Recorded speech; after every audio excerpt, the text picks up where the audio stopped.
ನಮಸ್ಕಾರ ಸ್ನೇಹಿತರೆ, ಇದೀಗ ತಾನೇ ಬಂದಿರುವ ಮುಖ್ಯವಾದ ಮಾಹಿತಿಗಳು. ಗೃಹಲಕ್ಷ್ಮಿ ಯೋಜನೆಯಲ್ಲೂ ಹಗರಣ ನಡೆದಿದೆ ಎಂಬ ಬಿಜೆಪಿಯವರ ಅನುಮಾನ. ಸಚಿವ ಲಕ್ಷ್ಮಿ ಹೆಬ್ಬಾಳ್ಕರ್ ಅವರು ತಪ್ಪು ಲೆಕ್ಕ ಕೊಟ್ಟಿದ್ದಾರೆ ಎಂದು ಸದನದಲ್ಲಿ ಆಕ್ರೋಶ. ಮುಖ್ಯಮಂತ್ರಿ ಸಿದ್ದರಾಮಯ್ಯನವರು ಗೃಹಲಕ್ಷ್ಮಿಯರಿಗೆ ಗುಡ್ ನ್ಯೂಸ್ ಕೊಟ್ಟಿದ್ದಾರೆ. ಮತ್ತೊಂದೆಡೆಯಲ್ಲಿ ನೀವು ಕೂಡ ಬಂಗಾರ ಖರೀದಿ ಮಾಡಬೇಕು ಎಂದು ಯೋಜನೆ ಹಾಕಿಕೊಂಡಿದ್ರೆ ಈ ವಿಡಿಯೋ ಪೂರ್ತಿಯಾಗಿ ನೋಡಿ. ಡಿಸೆಂಬರ್ ತಿಂಗಳ ಆರಂಭದಲ್ಲೇ ಗಗನಕ್ಕೇರಿದ ಚಿನ್ನದ ಬೆಲೆ ಇನ್ನೂ ಎಷ್ಟು ಏರಿಕೆ ಆಗುತ್ತೆ, ಯಾವಾಗ ಖರೀದಿ ಮಾಡಬೇಕು ನೋಡೋಣ. ಮತ್ತೊಂದೆಡೆಯಲ್ಲಿ ಮತ್ತೊಮ್ಮೆ ಸಾರಿಗೆ ಸಂಘಟನೆಯಿಂದ ಪ್ರತಿಭಟನೆ. ರಾಜ್ಯಾದ್ಯಂತ ಬಸ್ ಸಂಚಾರ ಬಂದ್ ಆಗುವ ಸಾಧ್ಯತೆ. ಯಾಕೆ, ಏನಾಯ್ತು, ಯಾವಾಗಿಂದ ಬಸ್ ಸ್ಟ್ರೈಕ್ ಆಗುತ್ತೆ, ಎಲ್ಲ ಸುದ್ದಿ ನೋಡೋಣ ಸ್ನೇಹಿತರೆ. ಇನ್ನು ನಿನ್ನೆ ಬೆಳಗಾವಿಯಲ್ಲಿ ಶಾಸಕ ಯತ್ನಾಳ್ ಅವರ ಅಬ್ಬರದ ಭಾಷಣ. 2028ಕ್ಕೆ ನಾನೇ ಸಿಎಂ, 11 JCB ಪೂಜೆ ಮಾಡಿ ಪ್ರಮಾಣ ಸ್ವೀಕರಿಸುತ್ತೀನಿ ಎಂದು ವೇದಿಕೆ ಮೇಲೆ ಭಾಷಣ ಮಾಡಿದ್ದಾರೆ. ಮತ್ತೊಂದೆಡೆಯಲ್ಲಿ ಸದನದಲ್ಲೇ ಆರೋಶಕ್ ಅವರ ಎದುರು ನಾನೇ ನಿಜವಾದ ವಿರೋಧ ಪಕ್ಷದ ನಾಯಕ ಎಂದು ಯತ್ನಾಳ್ ಅವರು ಗುಡುಗಿದ್ದಾರೆ. ಎಲ್ಲ ಸುದ್ದಿ ಬಂದಿವೆ ಸ್ನೇಹಿತರೆ.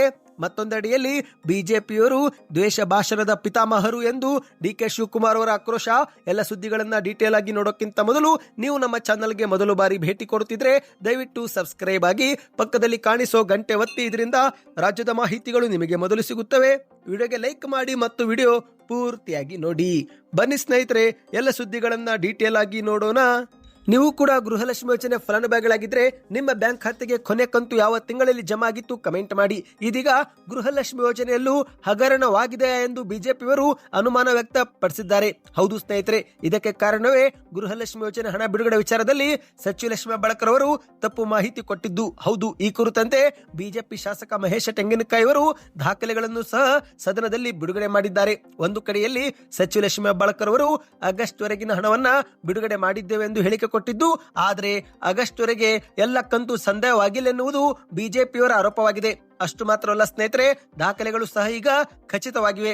ಹೌದು, ಪ್ರತಿ ತಿಂಗಳು ಮನೆ ಯಜಮಾನಿಯರ ಖಾತೆಗೆ 2,000 ರೂಪಾಯಿ ಹಾಕುವುದಾಗಿ ಕಾಂಗ್ರೆಸ್ ಭರವಸೆ ನೀಡಿತ್ತು. ಆದರೆ ಈಗ ಬಿಜೆಪಿ ಶಾಸಕ ಮಹೇಶ ತೆಂಗಿನಕಾಯಿ ಅವರು ದಾಖಲೆಗಳನ್ನ ಬಿಡುಗಡೆ ಮಾಡಿದ್ದು 2025ರ ಫೆಬ್ರವರಿ ಮತ್ತು ಮಾರ್ಚ್ ತಿಂಗಳ ಒಟ್ಟು 2 ಕಂತಿನ 4,000 ರೂಪಾಯಿ ಜಮಾ ಆಗಿಲ್ಲ ಎನ್ನುವುದು ದಾಖಲೆಗಳ ಮೂಲಕ ಖಚಿತಪಡಿಸಿದ್ದಾರೆ. ಹೌದು, ಆ ಒಂದು 5,000 ರೂಪಾಯಿ ಕೋಟಿ ಹಣ ಎಲ್ಲಿ ಹೋಗಿದೆ ಎಂದು ಬಿಜೆಪಿ ಇದೀಗ ಪ್ರಶ್ನೆಯೂ ಕೂಡ ಮಾಡಿದೆ. ಸದನದಲ್ಲಿ ಮಹೇಶ ತೆಂಗಿನಕಾಯಿ ಮತ್ತು ಬಿಜೆಪಿ ನಾಯಕರು ಗದಗ, ಹಾವೇರಿ ಸೇರಿ 3 ಜಿಲ್ಲೆಗಳ ದಾಖಲೆ ಕೊಟ್ಟಿದ್ದು, ಅದರಲ್ಲಿ ಗೃಹಲಕ್ಷ್ಮಿಯರಿಗೆ 4,000 ರೂಪಾಯಿ ಜಮಾ ಆಗದಿರುವುದು ಖಚಿತವಾಗಿದೆ. ಫೆಬ್ರವರಿ ಮತ್ತು ಮಾರ್ಚ್ ತಿಂಗಳ ಹಣ ಸಂದಾಯವೇ ಆಗಿಲ್ಲ. ಇನ್ನು ಈ ಒಂದು ಹಣ ಬಿಡುಗಡೆ ಆಗಿದೆ ಎಂದು ಲಕ್ಷ್ಮಿ ಹೆಬ್ಬಾಳ್ಕರ್ ಅವರಿಗೆ ಕೇಳಿದಾಗ ಅವರು ಬಿಡುಗಡೆ ಆಗಿದೆ ಎಂದಿದ್ರು. ಹಾಗಾದ್ರೆ ಆ ಒಂದು 5,000 ರೂಪಾಯಿ ಕೋಟಿ ಎಲ್ಲಿ ಹೋಯ್ತು ಎಂದು ಈಗ ಬಿಜೆಪಿಯವರು ಪ್ರಶ್ನೆ ಮಾಡಿದ್ದಾರೆ. ಇನ್ನು ಈ ಒಂದು ವಿಚಾರ ಸದನದಲ್ಲಿ ಗದ್ದಲವಾಗುತ್ತಿದ್ದಂತೆ, ಭಾರಿ ವಿವಾದ ಸೃಷ್ಟಿಯಾಗುತ್ತಿದ್ದಂತೆ ಮುಖ್ಯಮಂತ್ರಿ ಸಿದ್ದರಾಮಯ್ಯನವರು ಮಧ್ಯಪ್ರವೇಶಿಸಿ ಬಹುಶಃ ಸಚಿವ ಲಕ್ಷ್ಮಿ ಹೆಬ್ಬಾಳ್ಕರ್ ಅವರಿಗೆ ಮಾಹಿತಿ ಕೊರತೆ ಇರಬಹುದು, ಒಂದು ವೇಳೆ ಹಣ ಬಿಡುಗಡೆ ಆಗಿಲ್ಲವೆಂದ್ರೆ ನಾನು ಬಿಡುಗಡೆ ಮಾಡಿಸುತ್ತೇನೆ ಎಂದು ಸಿಎಂ ಅವರು ಭರವಸೆ ಕೊಟ್ಟಿದ್ದಾರೆ. ಈ ಮೂಲಕ ಗೃಹಲಕ್ಷ್ಮಿಯರಿಗೆ ಒಟ್ಟು 10,000 ರೂಪಾಯಿ ಜಮೆ ಆಗುವುದು ಬಾಕಿ ಇದೆ. ಹೌದು, ಫೆಬ್ರವರಿ ಮತ್ತು ಮಾರ್ಚ್ ತಿಂಗಳದ್ದು 4,000 ರೂಪಾಯಿ, ಇನ್ನು ಇತ್ತೀಚಿನ ಸೆಪ್ಟೆಂಬರ್, ಅಕ್ಟೋಬರ್, ನವೆಂಬರ್ದು 6,000 ಸೇರಿ ಒಟ್ಟು 10,000 ರೂಪಾಯಿ ಜಮೆ ಆಗಬೇಕಾಗಿದೆ ಸ್ನೇಹಿತರೆ. ನೀವು ಕೂಡ ಗೃಹಲಕ್ಷ್ಮಿಯರಾಗಿದ್ರೆ ನಿಮ್ಮ ಅನಿಸಿಕೆ ಕಮೆಂಟ್ ಮಾಡಿ. ಬನ್ನಿ, ಎರಡನೇ ಮುಖ್ಯವಾದ ಮಾಹಿತಿಗೆ ಹೋಗೋಣ. ನೀವು ಕೂಡ ಚಿನ್ನ ಖರೀದಿ ಮಾಡಬೇಕು ಎಂದು ಯೋಚಿಸುತ್ತಿದ್ರೆ ಈಗಲೇ ಚಿನ್ನ ಖರೀದಿ ಮಾಡುವುದು ಒಳ್ಳೆಯದು ಎಂದು ಆರ್ಥಿಕ ತಜ್ಞರು ಅಭಿಪ್ರಾಯಪಟ್ಟಿದ್ದಾರೆ. ಯಾಕಂದ್ರೆ ಡಿಸೆಂಬರ್ ತಿಂಗಳ ಆರಂಭದಲ್ಲೇ ಚಿನ್ನದ ಬೆಲೆ ಮತ್ತೆ ದಿಢೀರನೆ ಏರಿಕೆಯಾಗಿದೆ. ಹೌದು, ಈ ಒಂದು ಹಿಂದೆ ಯಾವುದೇ ಸಭೆ ಸಮಾರಂಭಗಳು ಮಾಡಬೇಕಾದ್ರೆ ಅಷ್ಟೊಂದು ಖರ್ಚು ಆಗುತ್ತಿರಲಿಲ್ಲ. ಅದರಲ್ಲೂ ವಿಶೇಷವಾಗಿ ಮದುವೆ ಸಂದರ್ಭದಲ್ಲಿ ಬಂಗಾರಕ್ಕಿಂತ ಬೇರೆ ಖರ್ಚುಗಳೇ ಜಾಸ್ತಿ ಆಗುತ್ತಿದ್ದವು. ಆದರೆ ಇದೀಗ ಕಾಲ ಬದಲಾಗಿ ಹೋಗಿದೆ, ಬಂಗಾರಕ್ಕೇನೆ ಹೆಚ್ಚು ಹಣ ಕಟ್ಟಬೇಕಾಗಿದೆ. ಹೌದು ಸ್ನೇಹಿತರೆ, ದಿನೇ ದಿನೇ ಬಂಗಾರದ ಬೆಲೆ ಭಾರಿ ಮಟ್ಟದಲ್ಲಿ ಏರಿಕೆ ಆಗುತ್ತೆ. ಇವತ್ತು ಕಮ್ಮಿ ಆಗುತ್ತೆ, ನಾಳೆ ಕಮ್ಮಿ ಆಗುತ್ತೆ ಎಂದು ಕಾಯುತ್ತಿರುವವರು ದಿನ ಹೋದಂತೆ ನಿರಾಸೆಗಾಗುತ್ತಿದ್ದಾರೆ. ಯಾಕಂದ್ರೆ ಭಾರತದಲ್ಲಿ ಚಿನ್ನದ ಬೆಲೆ ಭಾರಿ ಏರಿಕೆ ಕಂಡಿದೆ. ಈಗ ಮತ್ತೆ ಚಿನ್ನದ ಬೆಲೆ ನಿನ್ನೆ ಒಂದೇ ದಿನದಲ್ಲಿ 8,200 ರೂಪಾಯಿ ಏರಿಕೆಯಾಗಿದೆ.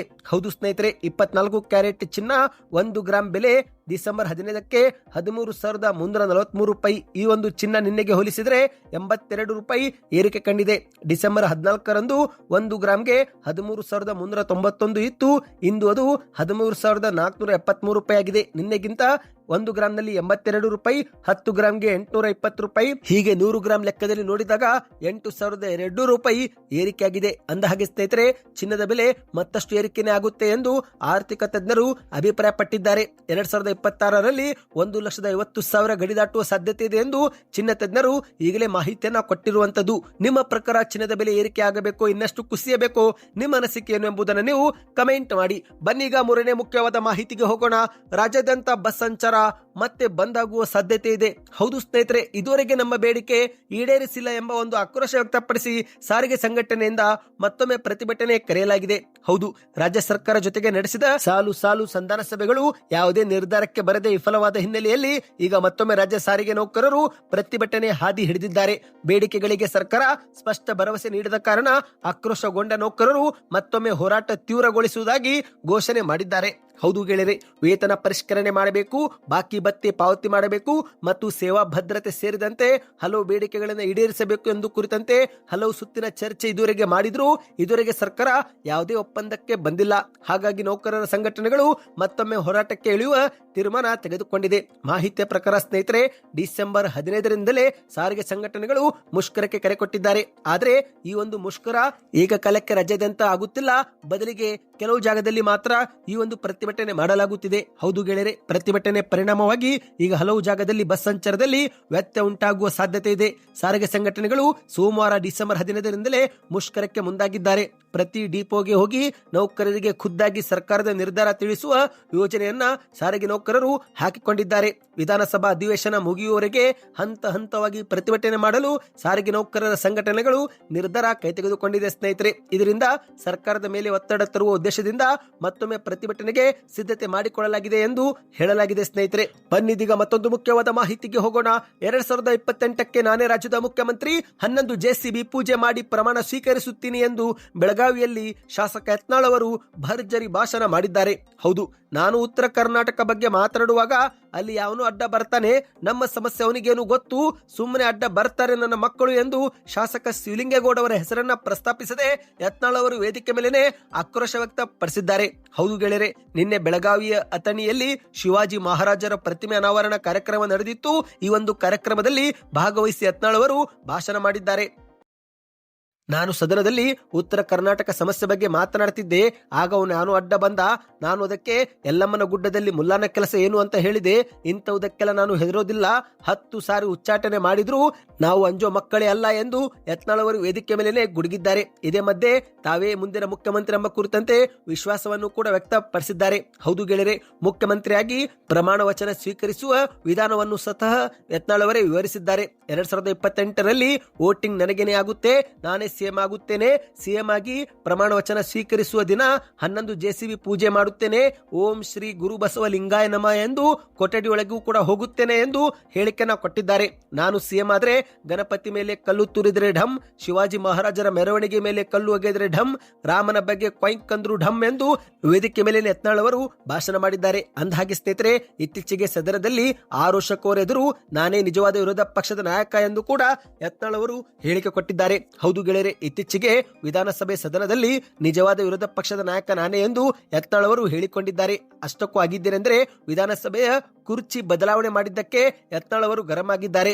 ಹಿರಿಯ ನಾಯಕನಾಗಿರೋ ನನ್ನನ್ನು ಹಿಂದಕ್ಕೆ ಯಾಕೆ ಹಾಕಿದ್ದೀರಿ, ಇದು ಯಾವ ನ್ಯಾಯ ಎಂದು ಆಕ್ಷೇಪ ವ್ಯಕ್ತಪಡಿಸಿದ್ದಾರೆ. ಆಗ ಇದೇ ಮಧ್ಯೆ ಕಾಂಗ್ರೆಸ್ನ ಶಾಸಕ ರಂಗನಾಥ್ ಎನ್ನುವರು ಮಾತನಾಡಿ ಯತ್ನಾಳ್ ಅವರನ್ನ ಬಿಜೆಪಿಯವರು ಅನಾಥರನ್ನಾಗಿ ಮಾಡಿಬಿಟ್ಟಿದ್ದಾರೆ, ಆದರೆ ಅವರ ಜೊತೆಗೆ ನಾವು ನಿಲ್ಲುತ್ತೇವೆ ಎಂದು ಹೇಳಿಕೆನ ಕೊಟ್ಟಿದ್ದಾರೆ. ಇದೇ ಸಮಯದಲ್ಲಿ ಸ್ಪೀಕರ್ UT ಖಾದರ್ ಅವರು ಮಧ್ಯಪ್ರವೇಶಿಸಿ, ನೋಡ್ರಿ, ರಾಜಕೀಯದಲ್ಲಿ ಸೀನಿಯರ್ ಜೂನಿಯರ್ ಅಂತಿಲ್ಲ, ಅಧಿಕಾರದಲ್ಲಿದ್ದಾಗ ಸೀನಿಯರ್, ಇಲ್ಲಿದ್ದಾಗ ಜೂನಿಯರ್, ಶಾಸಕರ ಸಂಖ್ಯಾಬಲ ನೋಡಿಕೊಂಡು ಸೀಟು ಕೊಡಲಾಗುತ್ತೆ, ನಿಮಗೆ ಬೇಕಾದಾಗ ಇಲ್ಲಿ ಇರ್ತೀರಾ, ಬೇಡ ಅಂದಾಗ ಅಲ್ಲಿಗೆ ಹೋಗ್ತೀರಾ ಎಂದು ಹೇಳಿಕೆನ ಕೊಟ್ಟಿದ್ದು, ಅದಕ್ಕೆ ಯತ್ನಾಳ್ ಅವರು ಪ್ರತಿಕ್ರಿಯಿಸಿ, ಬೇಕಾದಾಗ ಅಂತ ಏನೂ ಇಲ್ಲ, ನಾನೊಬ್ಬ ನಿಷ್ಠಾವಂತ ಕಾರ್ಯಕರ್ತ, ಈ ಸದನದಲ್ಲಿ ನಿಜವಾದ ವಿರೋಧ ಪಕ್ಷದ ನಾಯಕ ಅಂದ್ರೆ ಅದು ನಾನೇ, ನಾನು ಅಡ್ಜಸ್ಟ್ಮೆಂಟ್ ರಾಜಕಾರಣಿ ಅಲ್ಲ, ನಾನೇನು ಸಿಎಂ ಮನೆಗೂ ಕೂಡ ಹೋಗಿಲ್ಲ ಎಂದು ಹೇಳುವ ಮೂಲಕ ಆರೋಷಕರ ಎದುರು ತಾವೇ ನಿಜವಾದ ವಿರೋಧ ಪಕ್ಷದ ನಾಯಕ ಎಂದು ಯತ್ನಾಳ್ ಅವರು ಟಾಂಗ್ ಕೊಟ್ಟಿದ್ದಾರೆ. ಬನ್ನಿ ಸ್ನೇಹಿತರೆ, ಕೊನೆಯ ಮುಖ್ಯವಾದ ಮಾಹಿತಿಗೆ ಹೋಗೋಣ. ಬಿಜೆಪಿಯವರು ದ್ವೇಷ ಭಾಷಣದ ಪಿತಾಮಹರು ಎಂದು DK ಶಿವಕುಮಾರ್ ಅವರು ಬೆಳಗಾವಿಯಲ್ಲಿ ಕಿಡಿಕಾರಿದ್ದಾರೆ. ಜಾತಿಗಳು ಧರ್ಮಗಳ ಮಧ್ಯೆ ದ್ವೇಷ ಬಿತ್ತುವ ವೈಯಕ್ತಿಕ ನಿಂದನೆ ಪಿತಾಮಹರೇ ಈ ಬಿಜೆಪಿಯವರು. ಸಂವಿಧಾನದ ಆಶಯ ಪ್ರಕಾರ ಅವರು ನಡೆದುಕೊಳ್ಳಲಿ, ಸಂವಿಧಾನಕ್ಕೆ ಗೌರವ ಕೊಡುವ ಇಚ್ಛೆ ಅವರಿಗಿದ್ರೆ ಅದನ್ನು ಅವರು ಪಾಲಿಸಲಿ ಎಂದು DK ಶಿವಕುಮಾರ್ ಅವರು ವಿಧಾನಸೌಧದಲ್ಲಿ ಹೇಳಿಕೆಯನ್ನು ಕೊಟ್ಟಿದ್ದಾರೆ. ದ್ವೇಷ ಭಾಷಣ ಮಾಡದೆ ಹೋದ್ರೆ ಸಮಸ್ಯೆನೇ ಇರುವುದಿಲ್ಲ, ಸಂವಿಧಾನದ ರಕ್ಷಣೆಗೆ ನಾವು ಈ ಒಂದು ಕಾನೂನು ಕ್ರಮ ತೆಗೆದುಕೊಂಡಿದ್ದೇವೆ ಎಂದು ಹೇಳಿಕೆಯನ್ನು ಕೊಟ್ಟಿದ್ದಾರೆ. ಹೌದು ಗೆಳೆಯರೆ, ಇದೀಗ ದ್ವೇಷ ಭಾಷಣವನ್ನ ತಡೆಗಟ್ಟಲು ಸರ್ಕಾರ ಒಂದು ಹೊಸ ಮಸೂದೆ ತರುತ್ತಿದ್ದು ಮಾಡಿದ್ದು, ಈ ಬಗ್ಗೆ ಡಿ.ಕೆ. ಶಿವಕುಮಾರ್ ಅವರು ಹೇಳಿಕೆಯನ್ನ ಕೊಟ್ಟಿದ್ದಾರೆ. ಬಿಜೆಪಿ ಸಾಂವಿಧಾನಿಕ ಮೌಲ್ಯಗಳ ಪ್ರಕಾರ ವರ್ತಿಸಲಿ, ಈ ಶಾಸನವು ಸಂವಿಧಾನವನ್ನ ರಕ್ಷಿಸುವ ಉದ್ದೇಶ ಹೊಂದಿದೆ. ಇನ್ನು ನೆಹರು ಮತ್ತು ಇಂದಿರಾ ಗಾಂಧಿ ಅವರು ಮತ ಕಳ್ಳತನ ಮಾಡಿದ್ರು ಎಂದು ಅಮಿತ್ ಶಾ ಹೇಳುತ್ತಿದ್ದಾರೆ.